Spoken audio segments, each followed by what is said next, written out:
Hi everyone, Nigel here with you, Nigel's Modelling Bench, and welcome along, or should I say welcome along to anybody who's watching me for the first time. Welcome to the channel, hit the subscribe, you'll like what you see if you're into scale modelling, and to all my existing subscribers and regular viewers, welcome back. This series is, in fact no, I'll start off by talking about the channel a little bit. This channel is all about scale modelling, generally plastic scale model kits. It's very family friendly, so there's no swearing or anything going on. Well, very rarely you'll hear me swear, and normally it's not a very strong swear word either. But yeah, it's very it's youngster friendly, whatever. So you won't hear any swearing or anything going on, and it's basically just all about modelling. We don't really get political about anything, or it's just all about scale models. And this video series is about modelling for the beginners, okay? Not stuff like this. This is something I've got going on at the moment. This is the 1/32 scale Lancaster from Border Model. Yes, it's covered in masking tape to protect the surface finish, but yeah, you can see it's a mammoth, huge, great model. It's longer than my arm, I think. It's huge, and it's 32nd scale. It's cost over £600 to buy, but it's a beautiful model, not for the beginner in any stretch of the imagination at all. However, this kit, this Airfix K2 ambulance, is, I think it'd be great for a beginner. It's maybe a little pricey for the beginner. It's up around 35, maybe £40. You'll find it cheaper in lots and lots of places. Everyone's got them in stock, so just shop around. But basically, I did a review of this a little while back. I did a review of it against the Gecko kit from China. The Gecko kit is a lot more complicated. You end up with the same product, but you do get a detailed engine, and you get the option to have the doors closed and stuff, the side doors, which you don't get with this one. However, there is an issue with the Gecko kit. I believe there is a problem with the grille design, and this kit I think is much better. So that's just my opinion. So yeah, so basically, if you're an experienced modeler and you've been following me for ages, you might just want to switch off, because all I'm going to talk about in this video is tools, techniques, familiarizing yourself with the kit. Well, no techniques really. Familiarizing yourself with the kit and how to get started, you know, before you actually start cutting plastic and stuff. So that's what this video is going to be about. We'll start off by looking at actual cutting mats themselves, and then we'll look at cutters and knives and sanding sticks and glues and paints and things, and we'll have a look at the instructions and what the symbols mean and everything. So it's, you know, like I say, it's aimed at the novice, and the series is going to be aimed at the novice as well. So it's going to be, you know, we're going to start off with how you actually cut parts from the sprues. It's going to go right back to basics, and we're also going to look at, you know, what you can get away with if you don't want to buy all the special modelling tools. There are ways of getting around it and not having to sort of invest lots of money. For example, if you don't want to buy proper modelling knives, you can get the little retractable ones, you know, with the slide in and out blades that you snap the end off for a fresh blade. You know, they're great. The only trouble is they're not very pointed, so they're difficult to get into tight places, and I find them a little cumbersome, so I prefer to use the scalpels, and I'll show you that when we get there. But basically that's it. So what we need to do now is get down to the bench, get this box open, see what's in there and how we're going to approach it. So let's get down to the bench. Right, so you can see we've got my nice brand new cutting mat, which I guess is the first tool you need to be thinking about. You can get these great big ones like this. This one's actually an A2, and then you get the one underneath it as an A1, which you may see from time to time.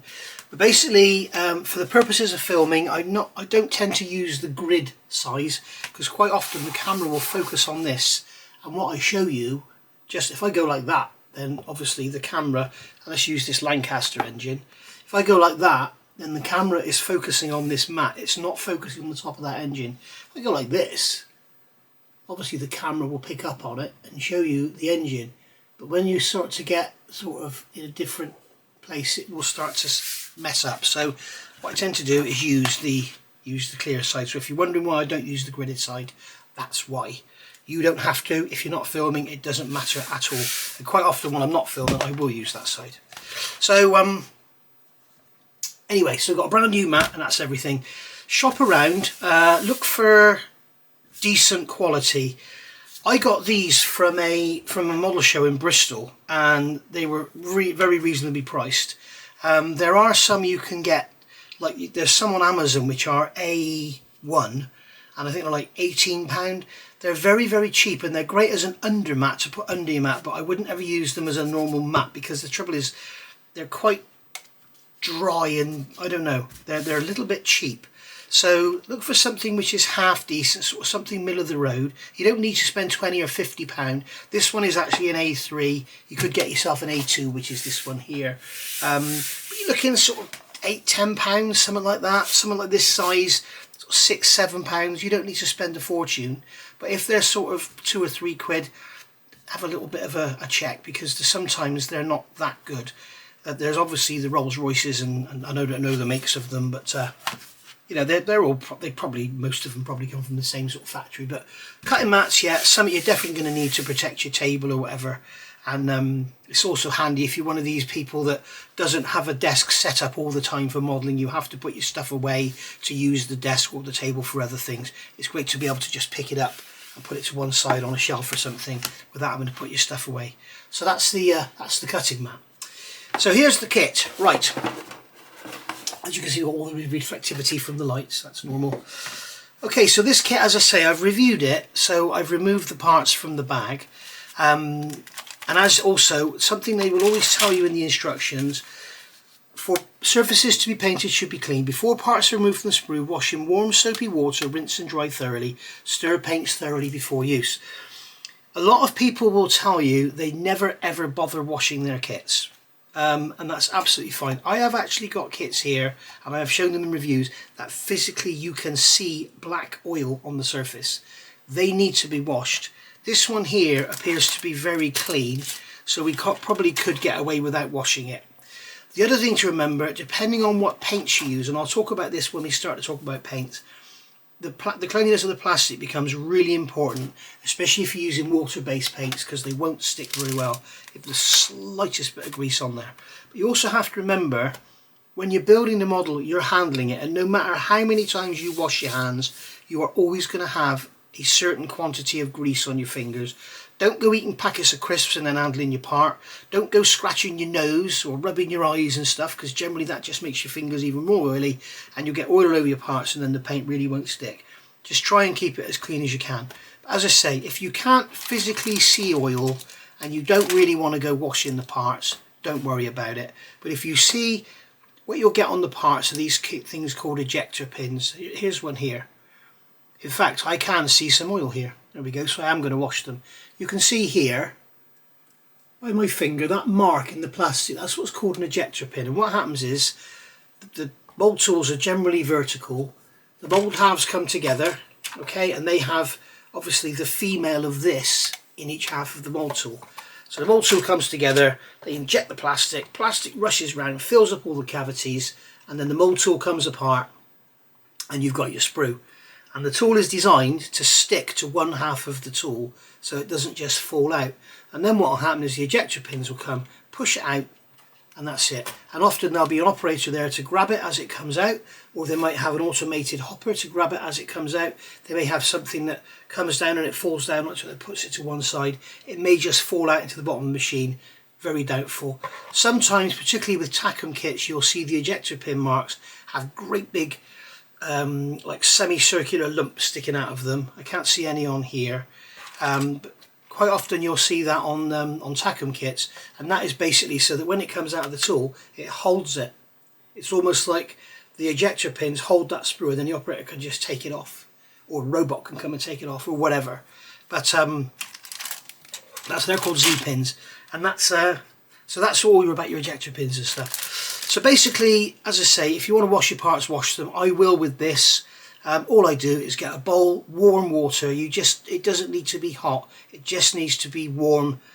You know, certainly not as hot as a cup of tea, but maybe the same sort of temperature as bath water for a baby. So do the elbow test when you wash a baby. Get some washing up liquid in there. Just swirl it all around so you got like a nice foamy, foamy surface. Put the parts in there. And then I just always move them around in the water like this to agitate the foam up and down a bit. and then just leave them to soak for half an hour or so. Take them out, rinse them off, okay, rinse the parts off under a cold tap, and then stand them on the draining board next to the sink and wait for them to dry. Leave them overnight, whatever. Warm day, they'll be dry in an hour. And that's, don't bother washing your clear parts, there's no point. But yeah, so that's the way to do it. The other thing to be careful of is on the sink, in the bottom of the sink there's a drain.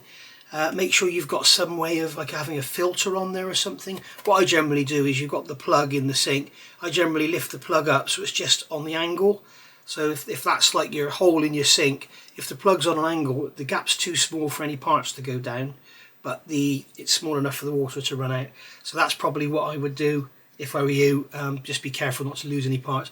But when you get these modern kits like this with these big square sprues, all the parts tend to be on there very well and they don't tend to come off, he says. The older kits, like the old AMT kits where you've got the tree with all the parts hanging off, they do tend to fall off and break off, so be very careful with those. What you could do there in that case, if it is really bad, is put them in a bowl, just swill them off in a bowl, and then all your parts, you could, for anything that's loose in the bottom, you can grab them then. So so that's washing the parts. So just, as I say, warm water, washing up liquid, agitate, leave them for half an hour, take them out, swill them under a cold tap, make sure all the soap is gone, stand them on the draining board, leave them to dry, job done, you're ready to go. So I think I already mentioned as well, these parts, when the kit was new, they were in bags. They're not in bags now because obviously I've done a review. I've left the clear parts in the bags because I don't want them to get scratched. Always leave your clear parts in the bags. Cut the end of the clear parts bag off. If you get it out, for instance, to take the headlight lenses out, put them back in, because these clear windows here, especially being flat, if you put another sprue down on top of them, you're going to scratch them really easily.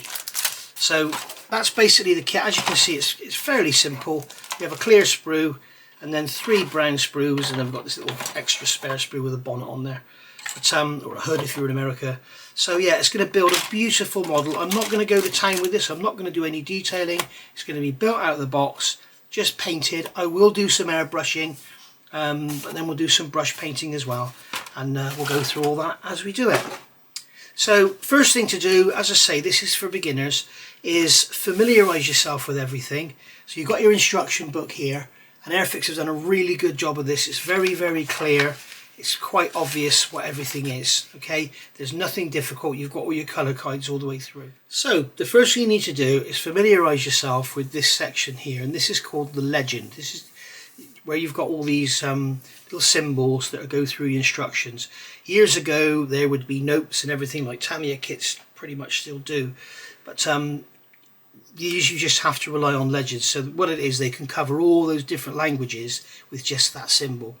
So the first one to look at here is assembly phase 1. So you've got a 1 in a black triangle, and you'll see up here, there we have a black triangle with the number 1 in it. There we got a black triangle number 2. Over here 13, 12. So that's your step numbers, okay? A1, they're saying there is a symbol is cement.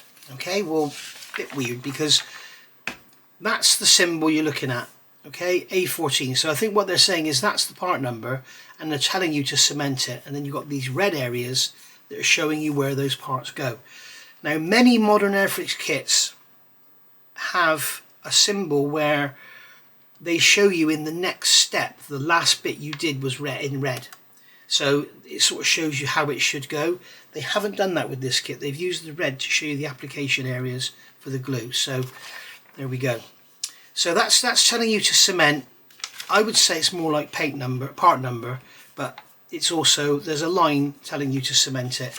If it doesn't want you to cement it, which I don't think anything on this kit is do not cement. I think everything is glued up, which is a bit weird. I thought the wheel centers might have been able to turn, but they don't. So we will have a look when we build it. We may be able to make them turn.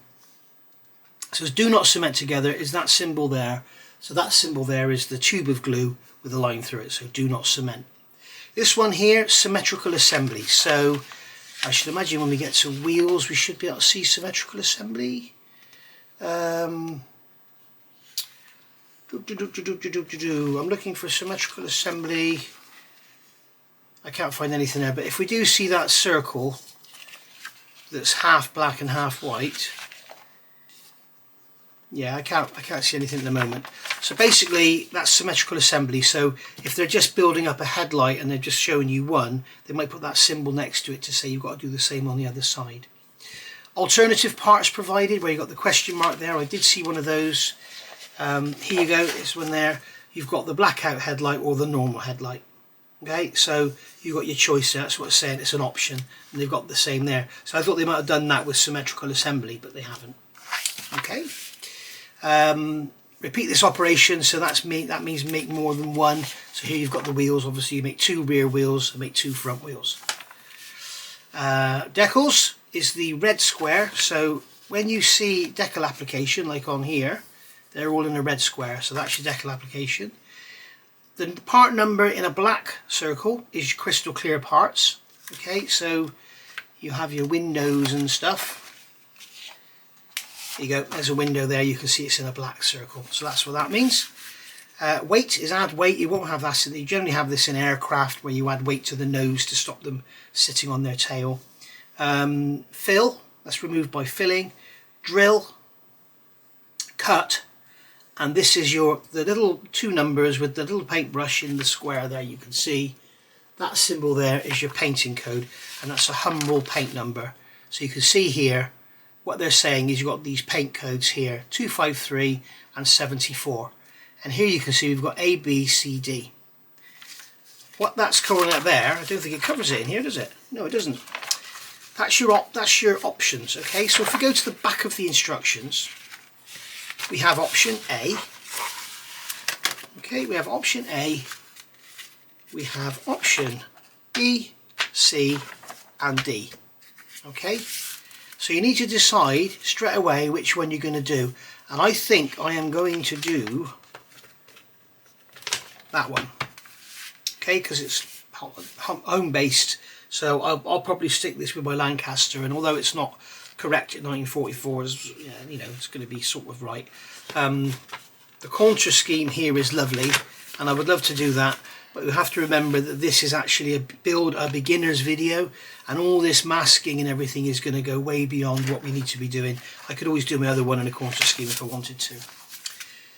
So that's what that's for. So basically what they're saying is to paint that in Humbrol 253 for versions A and D.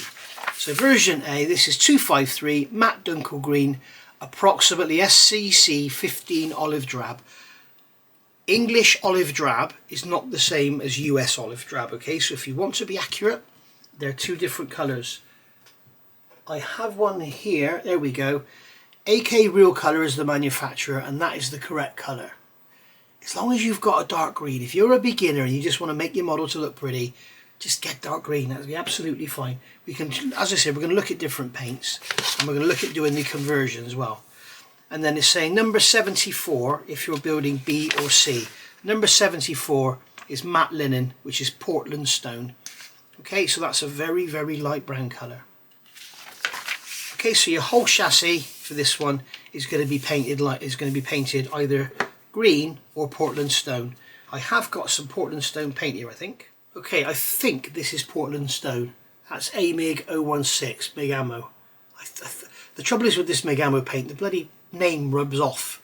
So I need to make sure. I'll go and check my references, but I think that's Portland stone. So basically you've got the choice of like those 2 colours. So there we are. But as I said, I'm going to go for the green because I want it to be on an RAF base in the UK.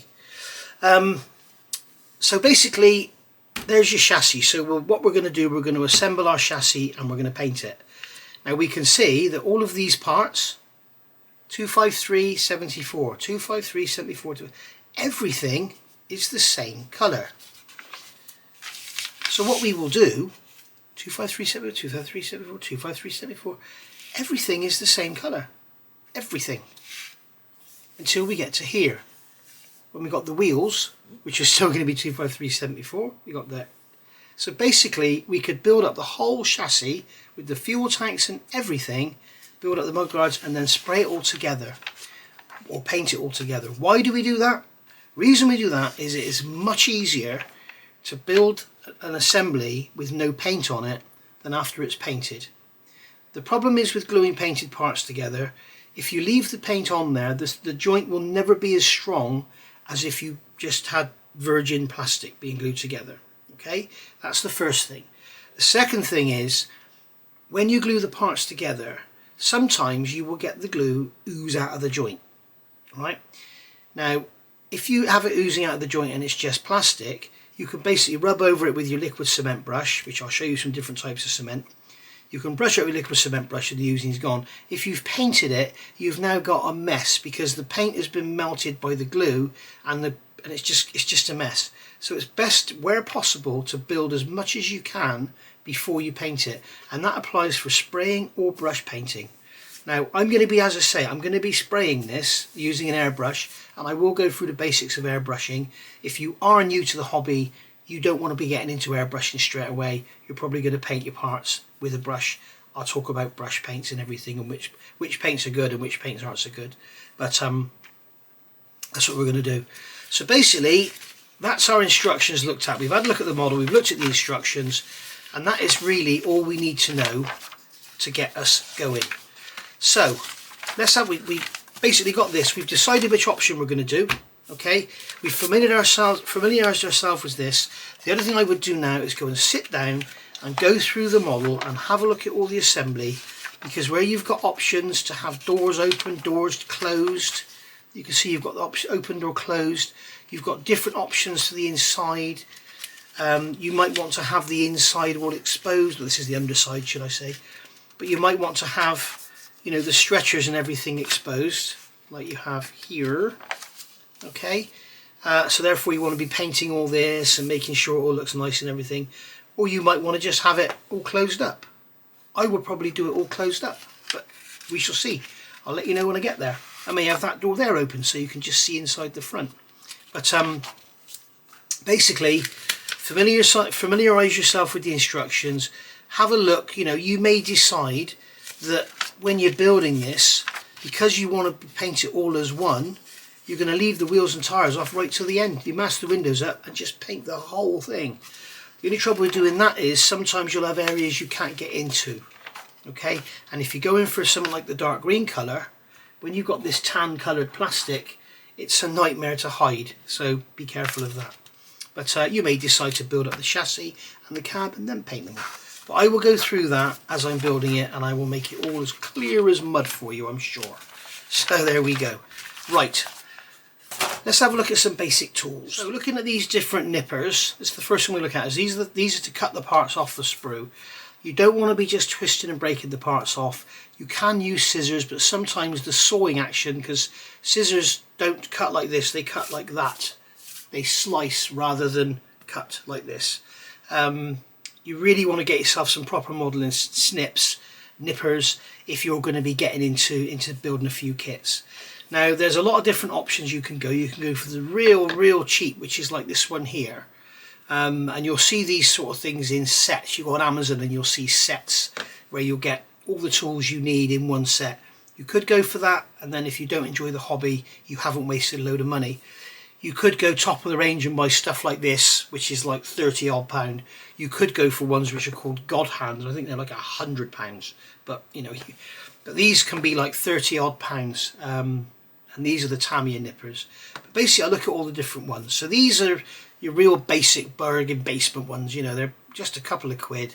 They do the job. They work absolutely fine. Nothing wrong with them at all.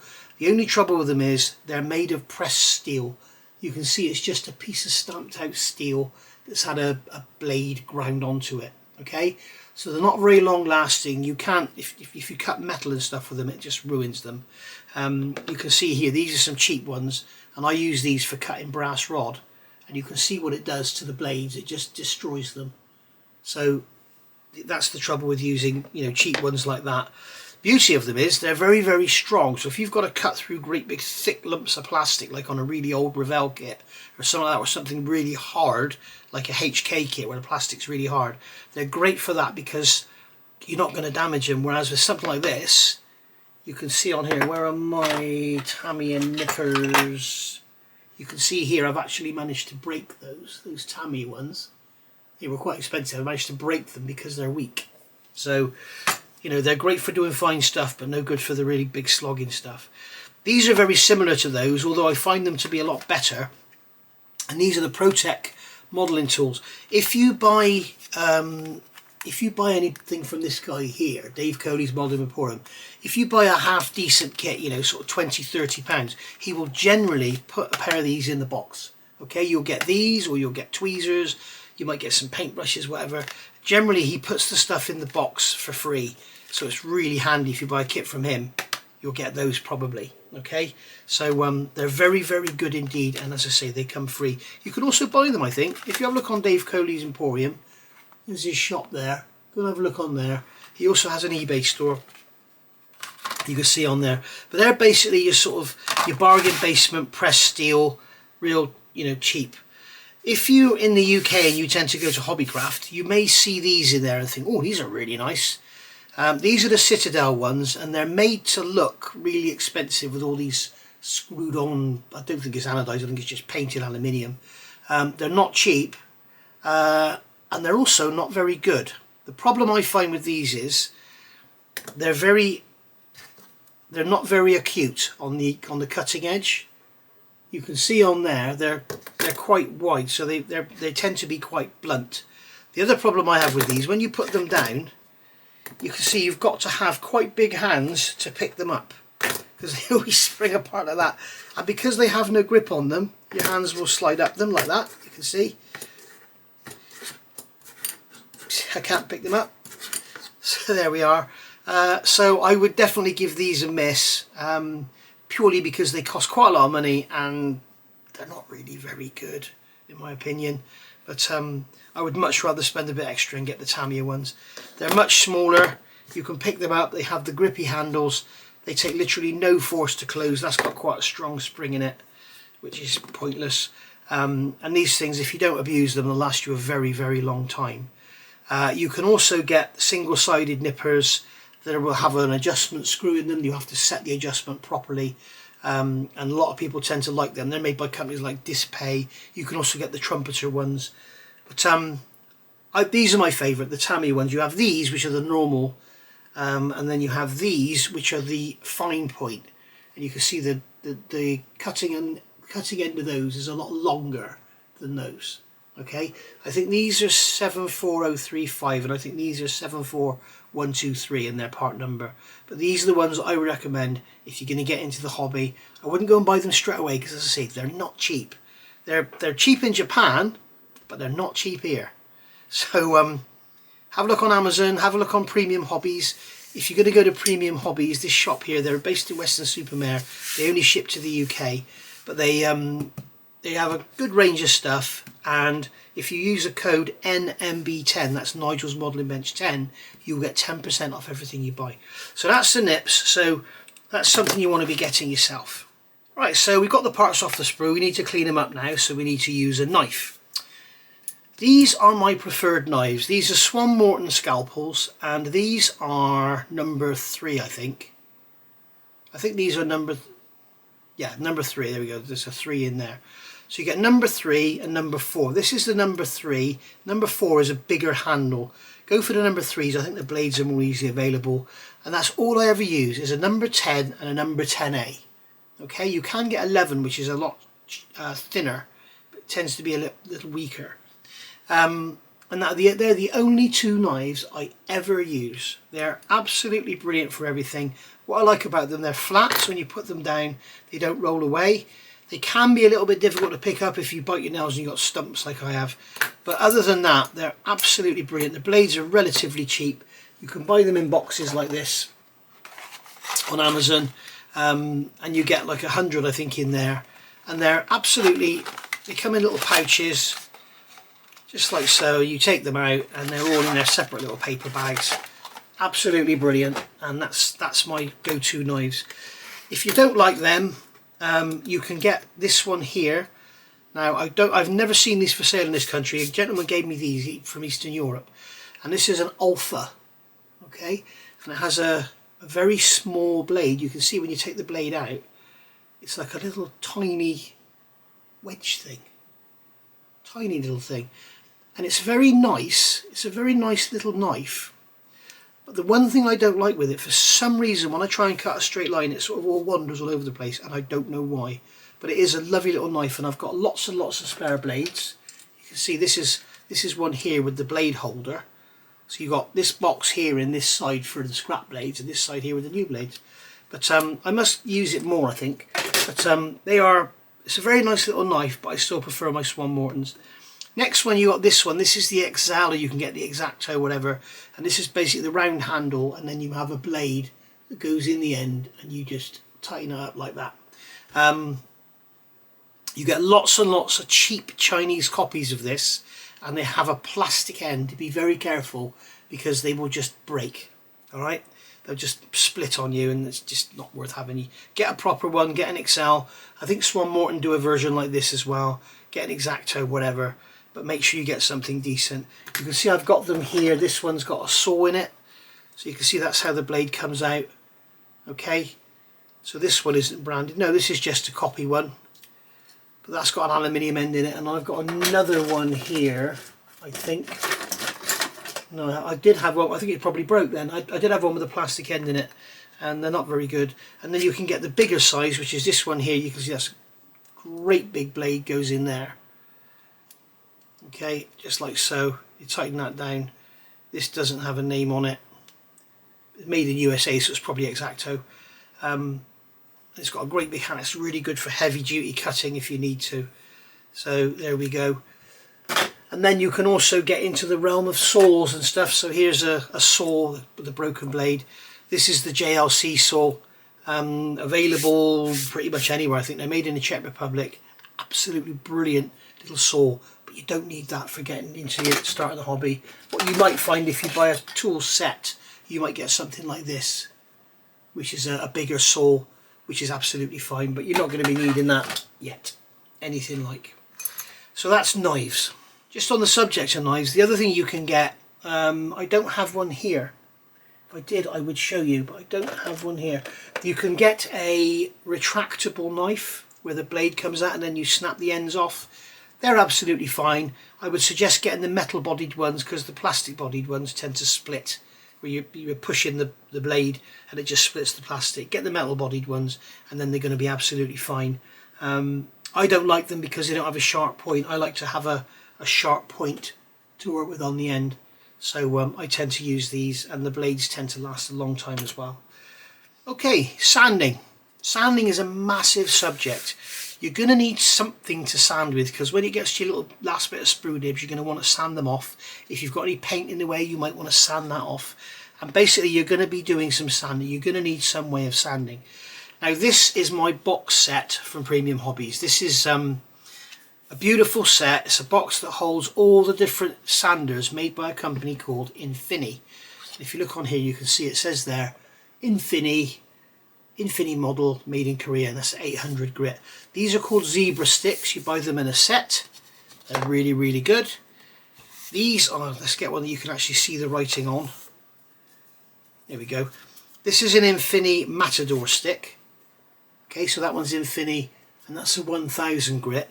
Now these are really, really good for fine work. They're very small. They're quite hard. Okay, they're a little bit spongy, but otherwise they're quite hard.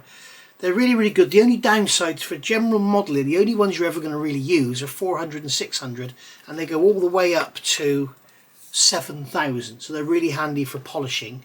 But if you're just going to buy one set of sanding sticks, and Infini's your choice, I would get the zebra sticks. They go from 100, which is very coarse, up to 800. And the beauty of the zebra sticks is you will find that when you buy them, they're really coarse, and you use them and straight away they start to lose their roughness. But then they get to sort of 75% of what they were new and stay there. So I mean, I've got these, some of these I've been using for a very long time. My original set of zebra sticks I used for about a year, and you think I'm making 4 or 5 videos a week, so you know I'm using them a lot. So I would go for the zebra sticks. Again, Premium Hobbies, use your code NMB10, you get 10% off. And then here's the set of sponges, which are also really good if you're into aircraft modelling and you're going to be wanting to sand circular shapes and stuff. I've had these now for, go back and look at my videos, I think I've probably had them about 2 years and never replaced them. They're absolutely amazing. Again, Infini, there's a 600 grit, and they go from what's that? That's 400. I can't remember what the coarsest one is. I think it's 200. Might be 150. But they go from either 150 or 200 all the way up to 4,000, which is great for polishing. So you can see here they've got the 2,500, which is brilliant for finishing off. You know, if you've done a seam on a drop tank or a fuselage or something, you can polish it with that and it's ready for primer. So if you're only going to buy one set, I would go for those. If you're only going to buy two sets, I would go for those and those. These are wonderful to have if you can stretch to them. And then over here what you can see are the PE sanders. Now these are a proper luxury for when you move on. But basically these are pieces of stainless steel photo etched out, and you've got double-sided, well not double-sided, adhesive back to abrasive on there, and it becomes a little hard stick used for, you'll see me use them. And so I'll show you them, but they are a proper luxury for when you get further down the road. And then of course you've got this lovely box that Premium Hobbies make to hold it all in, which is really good. If you don't want to run to the expense, you don't want to wait for the delivery, you just can't afford it, whatever, then you do have other cheaper options. You have nail files. Now this is a standard nail file. You can see I use it. I even use it today, and I tend to use these if I'm doing filler and stuff because it does clog up. You can see there where they're clogged up. And obviously you don't want to go ruining a nice expensive sanding stick with filler, especially if it's quite new, and when you could just use one of these that costs next to nothing. These are wonderful. I use these all the time. I have a couple here. I use them all the time. They are flat nail files, and they're like made of, I think they're wood, but you can see they're very flat and they're very hard, and they're really good for when you want to sand something flat. So if you were sanding, say this was the end of an engine or something, and you wanted to sand a big load of burr off, you can use these on there and it's lovely. Whereas if you use something like a sponge, it tends to sand the edges and round them off, whereas this hard flat stick will sand them off lovely. Again, we'll go through all that during the build, but if you are, you know, if you're a bit strapped for cash, you just don't want to spend the money on the proper sanders yet, you can get sanding sticks from your supermarket, and if you're only going to buy one, I would get these. Absolutely brilliant, really, really good nail files. Be careful of the little tiny ones. I've seen them around. You get these little tiny nail files. They're generally like a tan colour or they're green, and they're about this big. They're ever so, they're really, really coarse. They're too coarse for what you want for this, and they bend and they wear out, and it's just a waste of time. Go for those black thin wooden ones. You won't go wrong. They're absolutely brilliant. Right, so looking at cements, a lot of people call them glues. I call them glues all the time. Some people get funny because they're not glues, they're cements. Whatever. So basically you've got lots and lots of options. Obviously you've got your old-fashioned, if you're as old as me, you remember the old tubes of glue, which were, I don't think I've got any here, but they are not very user-friendly. What's this here? No, that's super glue. They're not very user-friendly. They tend to string everywhere and all that, so best to avoid them. Don't bother using them.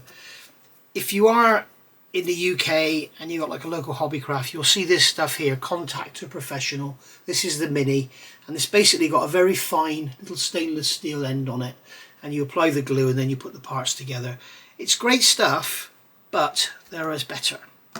You've got this one here. This is the Revell Contact Liquid, and you can see this is like a, I don't know if you can see it in there, but it's like a treacle like liquid. Okay, it's great glue. The only problem is the design of the bottle makes it really easy to knock over because it's 10 times taller than it is in diameter, and also the brush is absolutely massive, so it's difficult to apply it to low areas.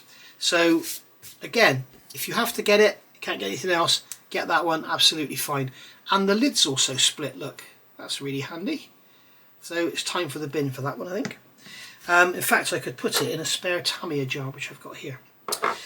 My favourite glues are these three here. Okay, so you've got Tamiya Extra Thin Quick Setting, which is basically the same as Tamiya Extra Thin, but it dries faster.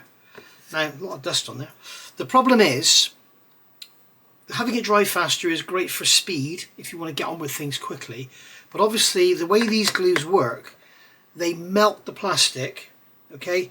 So when you put the parts together and you put the glue on, or you put the glue on and then put the parts together, you've got a melted effect. So you can imagine if you put this glue on one half of something and then you push it together, because this dries so fast, by the time you get the parts together, it's already sort of half dry, and then it doesn't get a chance to really bite into the other part.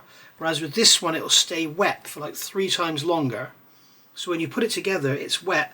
The chemical reaction between this and the plastic causes both sides of the part, the 2 parts you're putting together, both sides of the joint to melt. They sort of meld together, weld together, and that's it. You've got a really strong joint. Downside is you have to wait longer for it to dry. So pays your money, takes your choice. This one here, the white one, is great because it's quite thick. If I can get the jar out, I got stuck with blue tack. But you can see now I've changed the brush on this one. The brush that comes in here is very thick, like the brush I showed you in there. But I'd rather have a small brush for easy application, or for fine application. And this glue is a lot thicker than them, and also has a resin content. So if you're gluing stuff together, like you've got 2 wing halves, say, and you want to glue the trailing edge, if you brush extra thin on the trailing edge, by the time you get from here to here, it's starting to dry there. So you use that stuff there because it's a bit thicker and it'll take longer to dry. So there you go. So there's your 3 Tamiya glues.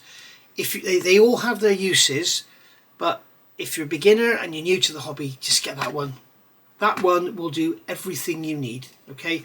And I will probably just use that one through this build. These here are basically the same thing again. Sorry, they're ever so dusty. I've been sanding. So Mr. Cement S, these are made by Mr. Hobby. Again, you can get these from Premium Hobbies. These you can get like in Hobbycraft and everything if you're in the UK. But these, they're basically the same. Okay, so you've got Mr. Cement S, which is like your Tamiya extra thin. Mr. Cement SP, which is the quick setting. Mr. Cement Deluxe, which is a thicker one, and you can see again, it's slightly thicker and it's got a great big brush. So that's that one. And then this one here is a big gimmick, Mr. Cement SPB, and it's the same thing, it just has a black dye in it. So as you can see, the glue is black. Well, yeah, I've used it a couple of times, but I'm not really sure that it's actually worth having. I tend to use this one on bigger assemblies. So if I've put I don't know, if I've put 2 hull halves together, a model ship, I would use this to run down the seam, purely because it has a much bigger brush than the Tamiya extra thin. Holds more glue, you get more glue into the joint. With the Tamiya brush, it's absolutely tiny, as you can see there. So basically you're like forever, you know, in the glue, in the glue, in the glue. But as I say, you know, for all-round use for plastic modelling, that is your number one. Okay, so that's my advice on glues. As I say, if you have to get these, by all means get them, but I would much prefer using these, and that's why I use these for 99.9% of my modelling. Right, so looking at paints, as I say, with this kit you're getting Humbrol recommended as the colours to use, basically because Airfix own, or Airfix are part of, or Humbrol are part of Airfix, whatever. They've recently changed the formula of their enamel paints. So these old Humbrol enamel paints that you'll remember if you're as old as me, you can get a new version of them, I believe, but they've changed it. So I doubt if they're as good. They've had to take something out, because obviously half the population has died from using Humbrol Super Enamel paints because they're lethal. I'm being facetious, it's crazy. Health and safety has stopped us buying these. I've got some Humbrol enamel paints in here that must be 40 years old, and they're still okay. So yeah, they are great old paints. They tend to be quite smelly, they tend to take a little bit longer to dry than your modern acrylics, but they are very, very user friendly, especially if you're brushing and everything. So you might decide to go with all these colours in the Humbrol. Humbrol also do a new acrylic range. I don't know what it's like, I haven't tried it. I've got so many different types of paints, I'm not buying any more. I've had enough of trying all these different paints. So yeah, I wouldn't bother with the Humbrol acrylic paints if you've already got a load of new paints around you. So the obvious one that people go through as an alternative is Tamiya. Okay, so this is Tamiya XF1 Flat Black. And if you are new to the hobby now and you're looking at buying paints and stuff, be a little bit careful, listen to what I'm saying. This is XF1 black, okay? XF, means it's a paint, F means it's flat or a matte paint. So you've got X1, which is, it'll just say black, that's actually gloss black. Okay, it's the same, you get X2, which is gloss white, XF2 is flat white, okay? So be careful of that. The other thing you may see in shops is this is Tamiya lacquer paint. This is LP1 black, so that's going to be a gloss black because it doesn't say flat black. So they don't have the XF, you get no indication other than looking at the wording what the colour is. So be very careful, because if you paint your tyres in that, it's going to look a bit silly with them being shiny black, isn't it? So, and tyres aren't black anyway. But basically, that's your couple of your choices there. So that's your Tamiya paints, okay? So if you're looking in Hobbycraft, I keep saying Hobbycraft because Hobbycraft in the UK are fast becoming your local sort of go-to shop for getting your model supplies, because you know model shops are closing down, everything's sort of going online, so you might want to sort of, you know, go to Hobbycraft and just pick up 1 or 2 paints. Sometimes I've seen on eBay you'll get like a pot of paint for $2.50 and it's $1.99 postage. It's crazy. If you're buying 10 then fine, but you know you might just want to pop around your local Hobbycraft and get one. So that's what you need to be looking for. If it's XF, that's flat. If it's X, it's not flat, it's gloss, okay? You also have these here, I think Hobbycraft do these. These are the Revell aqueous colours, and the beauty of these is you can thin them with water and you can brush them absolutely beautifully. They brush gorgeous, they are lovely. These paints are a nightmare for brush painting, okay? You can put retarders in them like acrylic Doctor and stuff. We'll go through that in a minute. These, you'll see me use them, I'll do that a little bit with them. You can thin them with water, you can see they are very, very thick. Okay, and they've got these interesting little dispensers, and the idea is you put that like that, you put that down, and then this is your little mixing pot for mixing your paint in, and then you can pour it back in. So I always mix them really thin and brush them really thin and put 2 or 3 coats on. The other beauty of these is when you put them on bare plastic, I did a little test a while back, when you put them on bare plastic, that one's not going to go back on properly, there's some paint or something in there. When you paint them on bare plastic, they're tough as old boots. Now, which is where this one comes in. You get Viejo Model Air, and you get Viejo Model Game Color, sorry, and then you get Viejo Model Color. Okay, you can see they all look the same, but the labels are slightly different. The only difference is these two are the same, Model Color and Game Color. It's just the range. You've got ultramarine blue here. These game colors tend to be made for game, you know, painting gaming figures and stuff. They're just a range. I've just bought a box of them. They're a range of colors. So, and then you get the Model Color here, which is desert yellow. You can see 977. And then you've got Model Air here, which is basically designed. You can pour this straight into an airbrush and spray with it. It just means it's thinner. You can still brush paint with all of them. They are wonderful paints for brush painting. If you've got a wet palette like I have here, then they're wonderful for using in there. And they are really, really good. There is a downside to them. Spraying them can be a little difficult because they tend to want to dry all the time in the end of the airbrush, so it clogs up. Go back and look at my B52 build, you'll see I had issues there. You can get retarders and stuff to make it all flow, but I don't see the point when you can just get some of this, put some thinner in it and spray it all day, every day. I don't understand why people would mess around with doing special stuff. But the beauty of these is they're not really very pungent. They're not going to stink your house out. In fact, some of them smell quite nice. They're not going to stink your house out like these solvent paints will. And they're also far, far better for your health than those around you. So it's okay for you to be there, you know, with a window open, booth extractor on, you know, mask, whatever, and you're doing all this painting and stuff. Remember, the other people around you may not be doing that, so they may be getting the fumes. So always have a think about health and safety, especially with your pets and stuff like that. So there we go. Those there, they're basically you can mix with water, okay? And then we've got this one here, Hubby Colour. If you're a beginner, I doubt you're even going to know where to find these, but they are very, very good paints. You can thin them with water, okay? They're a water-based acrylic paint. They spray beautifully. They've got a very, very large range of colours. They're really, really good, and they are quite tough when they're on bare plastic as well, so they really are good. I choose these if I'm doing a radio controlled tank or something. That's the paint I choose, because it's tough and it'll take knocks without scratching off, whereas this one on bare plastic is not so strong. This one, the LP, is very, very good, but the trouble is with this, it is a lacquer paint. You must have an extractor, you must wear a mask, you must make sure no one else is around. It is lethal stuff, okay? It's not at all good for you. And then finally we've got this one here. This is the AK Real Colour. This is not to be confused with the AK like you see in these bottles here. This is a completely different paint. This is very much like the Tamiya acrylic.